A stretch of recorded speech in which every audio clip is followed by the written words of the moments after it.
मित्रों, हम सभी जानते हैं कि भारतीय संस्कृति एवं सनातन धर्म का आधार है 4 वेद, ऋग्वेद, यजुर्वेद, सामवेद और अथर्ववेद, जिसमें ऋग्वेद केवल मंत्रों का संग्रह नहीं बल्कि जीवन के संघर्ष और विजय का मार्गदर्शन है। तो आइए सुनिए ऋग्वेद में वर्णित इंद्र और वृत्रासुर की वह कथा जो साहस, त्याग और विश्वास की अनोखी प्रेरणा देती है।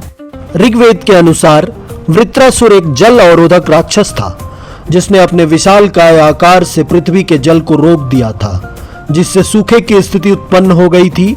लोग व्याकुल हो उठे और प्रार्थना करने लगे देवताओं से। देवताओं ने इंद्र को भेजा, पर वृत्रासुर को हराने के लिए चाहिए था एक ऐसा अस्त्र जो अजेय हो। तभी ऋषि दधीचि ने किया महान त्याग। देवताओं के अनुरोध पर महर्षि दधीचि ने लोक कल्याण के लिए अपना शरीर समर्पित कर दिया। उन्होंने ध्यान योग से अपने शरीर को त्यागा और उनकी हड्डियों से बना एक अजेय अस्त्र वज्र। इंद्र ने साहस जुटाया, वज्र उठाया और वृत्रासुर से लड़ा भीषण युद्ध। अंधकार छा गया, बिजलियां कड़कने लगीं, धरती कांप उठी, लेकिन इंद्र ने हार नहीं मानी। उन्होंने प्रहार किया वज्र से और वृत्रासुर गिर पड़ा। इंद्र ने वृत्रासुर का वध महर्षि दधीचि की हड्डियों से बने अजेय वज्र से किया।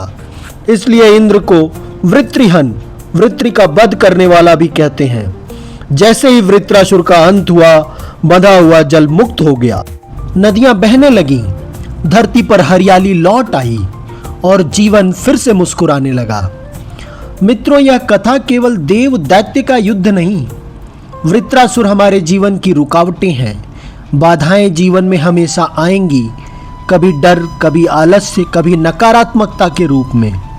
इंद्र वह साहस है जो हमें भीतर से मजबूत बनाता है और ऋषि दधीचि हमें त्याग का महत्व सिखाते हैं। और इसी साहस और त्याग से ही उन बाधाओं को पराजित किया जा सकता है। वज्र केवल एक अस्त्र नहीं है, यह साहस, शक्ति और दृढ़ संकल्प का प्रतीक है।